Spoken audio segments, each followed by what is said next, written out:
we are looking at the 150th. Now, this article says 100 years, but this is actually the 150th anniversary of the Great Chicago Fire. And I thought it would be interesting tonight, as we're talking about environmental calamities, to reflect back on the Great Chicago Fire, and also not to make light of it, but explore. I'm a big fan of on Disney Plus of Marvel's What If. Did you know that there are some what if theories regarding the Great Chicago that investigate other alternative possibilities to what started the fire, other than Mrs. O'Leary's cow? We're going to go into the cow didn't do anything wrong. Miss O'Leary was a scapegoat. The cow was framed. So the cow and Miss O'Leary were framed. It wasn't them. We're going back in our DeLorean, Marty. Back to 1871. I do a good Doc Brown impression. Lasting from Sunday, October 8th to the morning of Tuesday, October 10th, 1871, the Great Chicago Fire killed an estimated 200 to 300 people while destroying more than 3 square miles of the city, including 73 miles of roads, 120 miles of sidewalks, and 17,500 buildings, and left 100,000 people, a third of the city's population, homeless. The great calamity of the age. Hundreds of millions of dollars worth of property destroyed the south, the north, and a portion of the west division of the city. All hotels, banks, public buildings, newspaper offices, and great business blocks were swept away.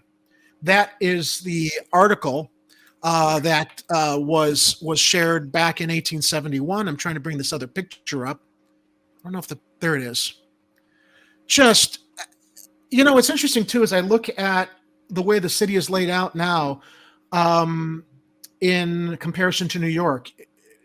One of the good things that came out of the Great Chicago Fire, if we can even say that, was the grid system that we now live in the city with alleys. Because for anybody who's been to New York, garbage is piled up in front because the city grid was developed back in the 1800s when they didn't accommodate alleys. Thankfully, we have alleys. Yeah, we're going to be doing alleys in a little while about the garbage juice in our alleys.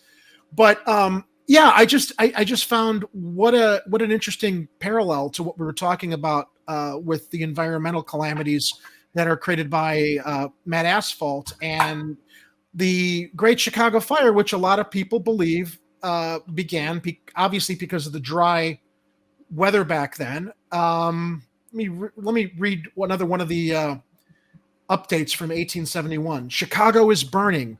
Up to this hour of writing, 1:00 p.m., the best part of the city is already in ashes. An area of between 6 and 7 miles in length and nearly a mile in width, embracing the great business part of the city, has been burned over and now lies in a mass of smoldering ruins. All the principal hotels, all the public buildings, all the banks, all the newspaper offices, all the places of amusement, nearly all the great business edifices, nearly all the railroad depots, the waterworks, the gasworks, several churches, and 1,000 of private residents and stores have been consumed. The proud, noble, magnificent Chicago of yesterday is today a mere shadow of what it was, and helpless before the still sweeping flames. The fear is that the entire city will be consumed before we shall see the end. We rose up like a phoenix from the ashes to become one of the greatest cities in the country, despite all the corruption that we deal with, that we're constantly reporting on here, holding our elected officials and older people accountable. We have rebounded as a great city on the surface, but there's still so much work to do beneath the surface with living up to our legacy of being the city of big shoulders. Let me go into and anyway, let me stop for a moment. Kit, have you comment before we go into some of these alternative theories that I thought were very, very interesting regarding what may have sparked the Great Chicago Fire, because that poor cow is constantly getting such a bad rap. And so is Miss O'Leary too. So, yes. Both of them are innocent. In my opinion, they got set up. All right, they were an easy scapegoat, or to quote Ayanna, scape cow, right? So, but looking at the Chicago Fire, it is a major, tragic, but major event in the history of the city of Chicago. In fact, if you look at the Chicago city Chicago's flag, we have 4 stars. There's Fort Dearborn, or I believe the setting of, or at least the massacre at Fort Dearborn. There is the Century of Progress, the World's Fair, and the other star is the Chicago Fire. So, and I didn't do them in proper order. I left the Chicago Fire for last, but nonetheless, the Chicago Fire is what shaped the city into what it is. Yeah. And the thing is, like any kind of good mystery, there's probably more to it, because there's a lot of interest that did rise up in the aftermath of this horrifying disaster that impacted a lot of people's lives who lived here. And this was 150 years ago. It still resonates to this day. In fact, Chicago would not be Chicago were it not for this major fire. And I think we really now looking back at it, we just can't go to the child nursery rhyme of how Miss O'Leary and her cow are responsible for this fire. There might be much more to this story, and it requires a much more deeper look into what happened, what was Chicago before the fire, who were the key players when the fire happened, and then who properly investigated into it, and then who really rose into power after this devastation took place. Look, we're both from the city, Jerry, and we've earned our livelihoods here. The city has made us who we are. But Chicago Fire, the Great Chicago Fire, it's that moment in history where if it didn't happen, who knows what we would look like. And it's hard to really imagine, because I want to add in my own personal 2 cents in this. I went to New York a long time ago as a kid, and since I'm from Chicago, I'm used to alleys. I kind of was, as a little kid, I didn't know any better. I was like, why are you people throwing your garbage outside? Put it in the alley. Right. Trying to live in society here, Yeah, when I was the first time I went to New York, I was shocked by all the garbage on the streets. I didn't understand, and then I charted it all back to the Great Chicago Fire, is what gives us alleys here in Chicago. Some of my personal reflections on the Great Chicago Fire, just hearing the stories about it when I was a kid, scared the hell out of me. The idea of, and I used to go to the Chicago Historical Society, and they had, I don't know if they still have it there, but they had this huge diorama behind glass of the city, and you'd push the button and the back wall would light up orange with the flames, and there would be an audio recording of people screaming and all the chaos. And I'm looking at this diorama through this glass and thinking, this is something that actually happened. This is not entertainment. This is not some fantasy. Although I have been surprised throughout the years that there hasn't really been some kind of a big budget historical drama capturing or presenting the history of the Great Chicago Fire, like a Titanic or something. I mean, there were so many stories happening in the city. I think back in the 1940s, there may have been a movie that was made, but not with the spectacle that we would expect that a filmmaker could put together today in depicting what that horrible disaster was like. Although I also remember there was a TV show when I was a kid. I think it was called Time Travelers. It was a pilot where the time travelers had to go back to the Great Chicago Fire to get some scientific thing that was helping with a virus in the present. And I think that was my first exposure to the Great Chicago Fire as a kid. I saw that TV movie and started reading about it and discovering more about the rich history of our city that evolved since that horrible tragedy. And you do wonder, what would Chicago be like had the fire not happened? Would we just be like a little stop on the lake? Like, some of the towns farther south along the spur of Indiana? It's really fascinating to consider how so much good in the city growing and evolving came out of such an incredible tragedy. I don't know what our city would look like without the fire. It's one of those point. I don't want to quote something from Doctor Who, but this is the more fun segment where we can. Yeah. Well, when you can't change anything, it's like it's a solid point in time. I can't change it. Like this has to happen. This disaster has to happen. It's odd to think what our city would be like if we didn't have that fire. When everything was destroyed, and it was an absolute disaster that it happened at all. A lot of good people lost their lives to this fire, but in the aftermath rose a city that went on to basically become a major metropolis in the Midwest. Yeah. We were no longer a little stop on the map. We became a metropolis. We became a super city in many ways. and it became another characteristic of our history. And if it didn't happen, maybe we'd be a minor city, something that would be a spot, a little stop to be over, a flyover city. But Chicago wouldn't be Chicago without the fire, because like the Phoenix, we rose from the ashes stronger and renewed. Did you follow that event? I want to say it was 5 or 6 years ago, where they were commemorating the history of Chicago fire, and they thought the way to do this would be to create artificial 1800 faux homes and put them on rafts in the Chicago River and light them on fire. And there were crowds that were there to watch this. Yeah, you can look this up. I forgot what, it was a theater company that did this. Millions of dollars were invested in this. And maybe someone in the live chat will remember this, but everybody went down to the Chicago River to watch this. I want to say, again, it was about 5 years ago. And I think it had rained and they couldn't set the effigies of the house on fire.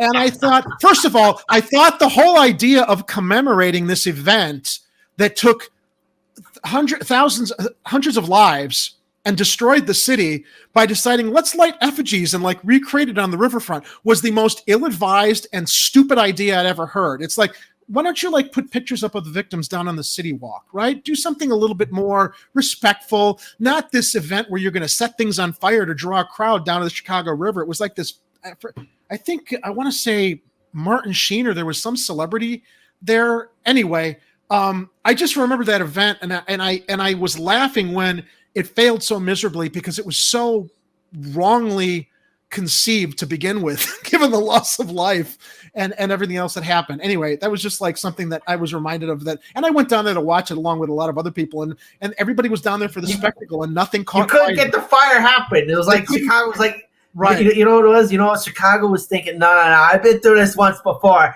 You ain't doing none of that. Rain's coming on. Show's canceled, folks. We're not having any. We're respecting the victims. And Andrew Golick, yeah, this is exactly, you pretty much made a simpler statement on what I thought. That event was in incredibly poor taste. Actually, that's an understatement.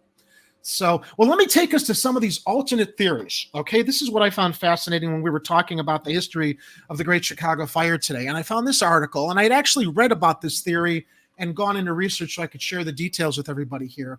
And I'll read from the article. The Great Chicago Fire of 1871, alternate origin stories. What if?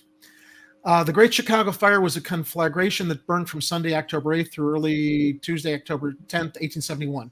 The fire killed hundreds and destroyed about 3.3 square miles in Chicago, Illinois. Catherine O'Leary, an Irish Catholic immigrant, seemed the perfect scapegoat. Recent Irish immigrants, interesting here, Kit, how we're scapegoating immigrants. Recent Irish immigrants were somewhat unpopular because of their growing numbers in the city. This story blaming Irish residents was circulating in Chicago even before the flames were extinguished. This version of the fire's origin was noted in the Chicago Tribune's first issue, published after the fire. Now, this was denied by the O'Leary household, stating that they were already in bed before the fire started, but stories of the cow began to spread across the city. In 1893, over 20 years after the fire, Michael Ahern retracted the whole cow and lantern story, admitting he and two other reporters made it all up. That's the first time I'm hearing of this, that these reporters made it up, because the story of the cow and the O'Learys has proliferated to this day. The amateur historian Richard Bales has suggested that the fire started when Daniel Pegleg Sullivan, who first reported the fire, ignited hay in the barn while trying to steal milk. Anthony DiBertolo. I knew it. Can you say his name one more time? Daniel Pegleg Sullivan. In this case, we have the one-legged man. We have the one-legged man. Sullivan. We don't have the one-armed man from The Fugitive. We have the one-legged man. One-legged man. And I can relate. Anthony DiBartolo in the Chicago Tribune suggested that Lewis M. Cohen may have started the fire during a craps game. Neither Bale nor DiBartolo's account has consensus. Now, here's the interesting alternative theory. First suggested in 1882 by Ignatius L. Donnelly in Ragnarok, the Age of Fire and Gravel, that is the Great Chicago Fire, was caused by a meteor shower. At a 2004 conference, engineer and physicist Robert Woods, let me bring this graphic up if we can see it here. Robert Wood suggested that the fire began when Biela's comet broke up over the Midwest. He said that 4 large fires starting in the same general area on the same day, all on the shores of Lake Michigan, suggest a common root cause.